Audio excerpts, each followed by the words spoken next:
grape soda most likely does not have any real grapes in it, and if you drink it, it doesn't even really taste like an actual grape. So on that same note, you have to understand, obviously I think Black Lives Matter, but Black Lives Matter is not, in my opinion, a group that represents that. But it is the perfect brand name to stop resistance, saying, oh, you don't care about all black people? It's like, well, no, I just don't agree with your organization per se, but God bless you, best of luck to you. But what a genius marketing name to stop all dissent. One of the founders of B.L.M, Patrisse Cullors, allegedly admit that her and the other founder are trained Marxists. If you don't know Marxism, it's roughly based off Karl Marx, who wrote the Communist Manifesto. So like I've been saying for months, and many people have been saying for months, Black Lives Matter is essentially a communist-minded organization with communist-type goals. I also think that it might, I think of a lot of things. The first thing I think is that we actually do have an ideological frame. Myself and Alicia in particular are trained organizers. We are trained Marxists. We are super versed on sort of ideological theories, and I think that what we really try to do is build a movement that could be utilized by many, many black folk. All you have to do is look at their website and read what they believe. They're not necessarily talking about things that are really popular in the black community. They're talking about things that are really popular in the progressive, socialist, communist community. Those are their politics, and they've fused it with the LGBT movement. We actually do have an ideological frame. We are trained Marxists. And they take donations through actblue.com, which is a progressive and Democratic Party fundraising type site, just like winred.com was created to fundraise for Republicans. During all these protests and stuff, you have had multiple reports of the Democratic Party breaking records with fundraising for themselves, and it's even been covered recently in mainstream news, and as well on her Wikipedia, that they consider themselves trained Marxists. And if you didn't believe me how biased the media is, now let's just look up cultural Marxism in Google. The first thing that comes up is Southern Poverty Law Center. It says cultural Marxism is a conspiracy theory with an anti-Semitic twist, is being pushed by much of the American right. So it's a conspiracy theory with an anti-Semitic twist?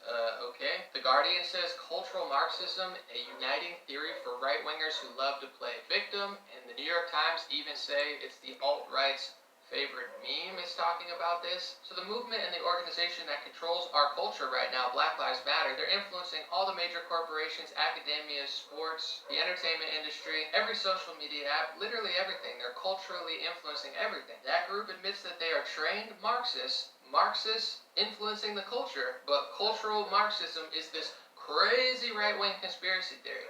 This is literally what the media does every single day. If you get too close to the truth or disagree with them on any front, they call you racist, sexist, xenophobic, anti-Semitic, alt-right, far right, far right. As early as 1928, the communists declared that the racial differences among our people constituted the weakest and most vulnerable point in our social fabric. By constantly probing and straining at this one spot, they calculated that eventually the cloth could be torn apart, and that Americans could be divided, weakened, and perhaps even set against each other in open combat. We mustn't kid ourselves into thinking that the communists have placed their agitators only into the black communities. They're working both sides of the street. They want hatred, violence, and bloodshed between the races, and they don't care how they get it or whom they use, even children if necessary. Here is a book that I think ought to be in every home library.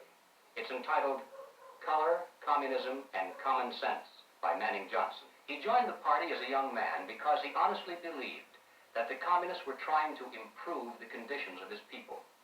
He was a dedicated communist, and eventually he rose to one of the highest ranks. But after many years, he discovered that instead they were merely planning to use his people in a bloody revolution to destroy America. And when he woke up to this, he dropped out of the party and devoted the rest of his life trying to alert his fellow citizens of all races to the true nature of the Communist Party as he knew it to be from the inside. Manning Johnson said, "Black rebellion was what Moscow wanted. Bloody racial conflict would split America. During the confusion, demoralization and panic would set in.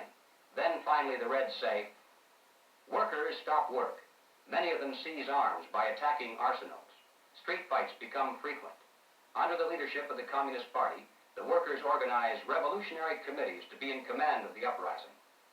armed workers seize the principal government offices, invade the residences of the president and his cabinet members, arrest them, declare the old regime abolished, establish their own power. Now, here is a piece of vicious communist propaganda that perhaps some of you have seen. It's called The Crusader.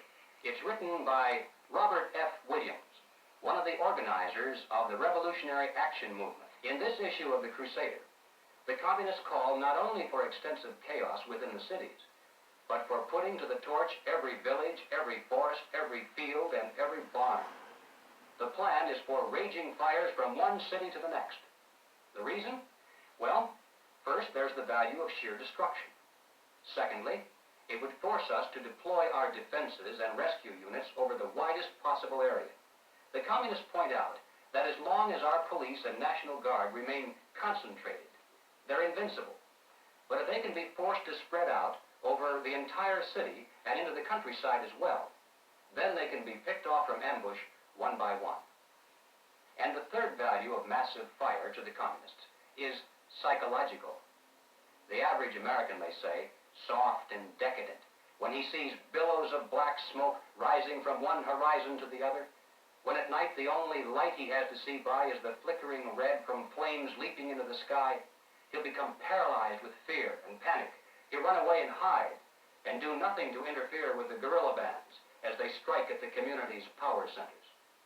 Even if you're like me and you don't support any of their nonsense and their lies and their smear campaigns and their bully-like tactics to put a movement, name it something, and say you disagree with an entire race if you don't like their movement, which has nothing to do. And I guarantee you, if you took each belief and policy that Black Lives Matter believes in and you asked the average black American, do you agree with this? Do you agree with this? What do you think about this?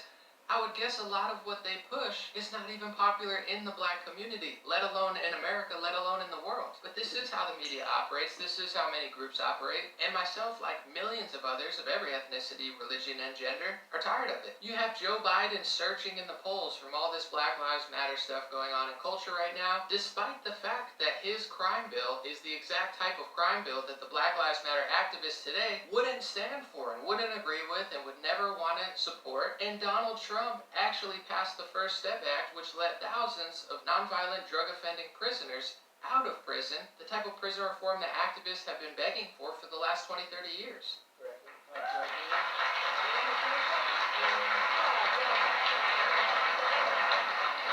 Mine is real short. 2 months ago, I was in a prison cell, and I'm in the White House.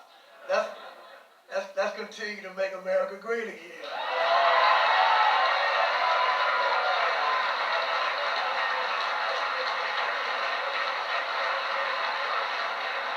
That's great. But like the true history of the KKK, like with Governor Ralph Northam, like with the ingredients in Aunt Jemima, like with the true history of the Democratic Party, like with the true agenda of Black Lives Matter, like with the truth of unavoidable heart disease and the millions of people that it affects worldwide and nationwide all the time, like with 99.99% of lives that we could save and improve and benefit and make this country into a world a better place, like with all that, nobody seems to care if you just slap a label on it, say something, claim the next person's racist, to say if you disagree with my movement or my politics, you're a horrible person. I guess that's okay now if all the major corporations, all the big tech companies, mostly all of the news corporations, and the status quo on ESPN and the sports world, the status quo is this is what we're pushing, neo-Marxism.